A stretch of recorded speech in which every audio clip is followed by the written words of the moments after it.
Emmitt, great to see you again. Likewise, my friend. I was on Rich Eisen a few weeks ago. Rich loves you, I love you. And I was just telling him the greatest hype story I ever got was me alone, about to dance my final dance, seeing you in the hallway, and you being like, you got this far. Ain't nothing you can do but do what you've been doing. And I was like, I got like a tear.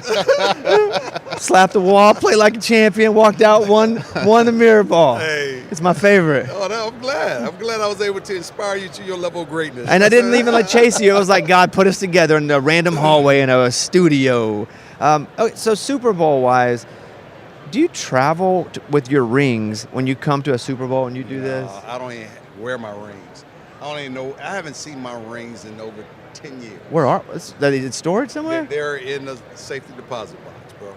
That makes sense. Man, I think, yeah. So we have friends, they got the fake trophy. You have a trophy? I don't even know what a trophy is. You know you played, right? Like, Yeah. you know you played. You remember you have some. Yeah, I do remember I played, and that part I get. But the trophy is probably put up somewhere in storage. I don't have a whole lot of sports memorabilia in my house any longer. Is it because there's so much? What's your favorite piece? Like, what's one thing that you have at the house that it could even be like from high school, like that you love? I don't have nothing at my house. Is it because you're, like, my wife won't allow my mirror ball in the house. I don't even have the mirror ball. Mirror ball is in my restaurant in Vegas. And some of my high school stuff is out in my restaurant in Vegas. So I put a lot of the memorabilia stuff out there in Vegas so people who comes out to the restaurant get a chance to come see it. I even got high school jerseys out there. I have a jersey when I was 12 years old. That's out there as well, where I wore number 45. Like back Florida, like back in. Back when I was back in Pensacola playing Little League football. Yeah. That's awesome. Yeah. Emmitt, what hit do you remember the most? Like, I'm a huge The Cowboys one my fan. mama gave me when I was 15. That's the one that I remember the most. Most hit that you don't remember is because you got knocked out, and I got knocked out one time. Yeah. When you were playing as a 12, 13-year-old, did you play every position? Were you the guy Every position. Just like we could put him at quarterback? Yep. I did all of that. I did. Matter of fact, our starting quarterback when I was 12 years old, Jody Egger, broke his arm a week before a playoff game or a championship game. A playoff game, really. and we ran like the wishbone. And so they moved me from that, put me back at quarterback. They kept moving me around, quarterback, and then the game got tight. They put me at the quarterback position and just told me to just keep running it. What level of ball did you have the most joy? Probably Pop Warner in high school. It was the most joy because I didn't have the pressures of didn't think about pressure at the time because I was just out playing football, having fun with my friends and so forth. Then when you get to high school, then things get a little bit more real because you are actually have the ability to either help a team win or cause a team to lose.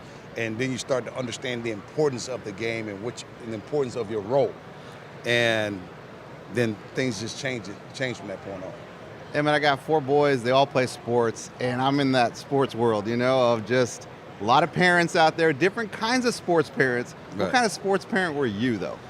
I was one of those kinds that were laid back, allowing coaches to coach my kids. I would talk to my kids about finishing what you start. There's no quitting. You can start this. If you don't want to play it again, you got to wait till after the end of the season. We won't do it again. If my kids had a poor attitude on the field, I would definitely yell from wherever I'm at to try to straighten them up. But I allowed them to be kids because I wanted to be a dad. I didn't want to, and sometimes I regret that I didn't go in a little bit harder or a little bit more. But I allowed them to have fun and allow them to find their way. And so that's the kind of pops I was. Now, I did talk about things and analyze things with them, but pat them on the back, great job, hang in there, We'll get the next one. I was at the game when you broke the record. You're playing the Seahawks. It was in Dallas. You broke the maybe it was yards. It's been so long since that. But I remember they put the star together. But I remember the Cowboys lost the game, but you had to go up and get the award after the game. Yeah. And I always felt like this is and like the front of the paper. Emmitt breaks the record. But we lost. But I was like, but he lost. Yes. That had to be a Bittersweet moment. yeah. It was a regular season game. Yeah. But still, it was a loss. Still was a bittersweet moment, though. I mean, it was bittersweet all the way around. Because if you have a chance to do something so significant in terms of becoming the all-time leading rusher, doing something no other man on the planet has ever done, you have this vision of how you want it to happen. Just like everyone has a vision how they want their life to go. Well, in my vision, I had Troy handing me the football, and I had Daryl Johnson leading me up the running lane, making the key blocks. I cut off him and get the yardage. Had Michael Eden come down making a block. And then afterwards, we all celebrated together. But that's not life. Life is reality. It's not. It doesn't happen that way. It's not always the way you want. It's never as perfect as you want it. But here's the thing. Coming up the sideline and not knowing how to even celebrate in the middle of a game. I never did that before. When have I ever? I've never celebrated in the middle of a game. Never seen a football game just actually stop for me. And so, outside of being hurt. And so coming up the sideline and celebrating with folks, I run into Daryl Johnson, didn't even realize he was at the game. But he wasn't in uniform. He was calling the game. Weird moment, but a proud moment.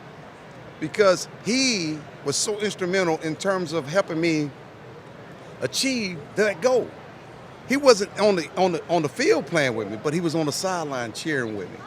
Michael on the sideline, enthusiastically about it, because I told Michael my rookie year that I wanted to become the all-time leader in rushing. He laughed at me.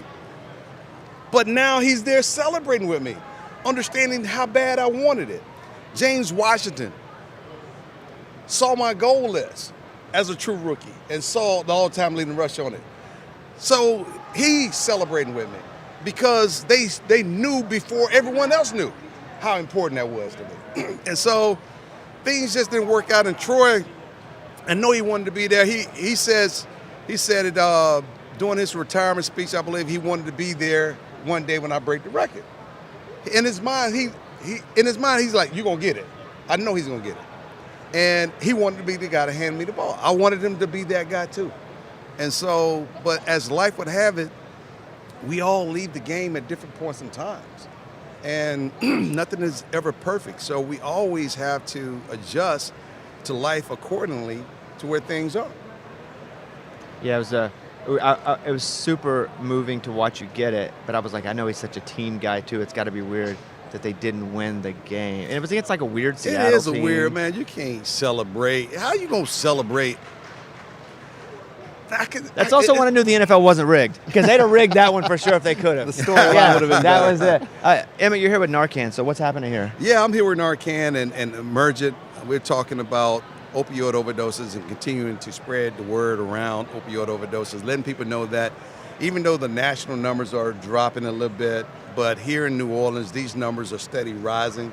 And so there's more work to be done, but we need everyone's help to pay attention. Most people walk around, well, I don't do drugs, I don't do this, I don't do that. But if some evil threat was to blow something through here that can take everybody out in a matter of seconds, it would be fentanyl. And fentanyl can hurt all of us at one point in time. But this right here, this Narcan nasal spray, is something that can reverse the opioid overdose effects right away. We have a method called lay, spray, stay. And that means lay a person down gently, insert the nasal spray into someone's nose, give them a couple shots there, call 911, and stay with the person.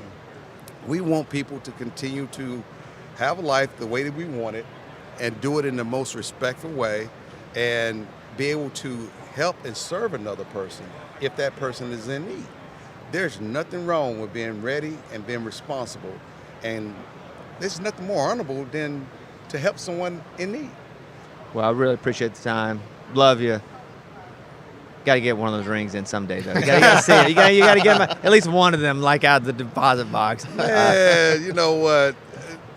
I've seen them. I've worn them. I'm past that stage. My kids don't even know what they look like. Seriously, my kids don't even know what they look like. I had these replica rings in my old house, in my game room. My old house, big replica rings. They thought those were my Super Bowl rings. They don't know the difference. They just don't know the difference. Bones, can I ask Emmitt one more question? Just one more question. When are we going back to the Super Bowl? Come on, Emmitt. When are the Cowboys going back to the Super Bowl? Bro. He broed you. Oh, no. Bro. Be ready. It could be a minute. And a minute can be a decade. Okay, all right. All right, thanks, Emma. Good to see you. All right, y'all be good.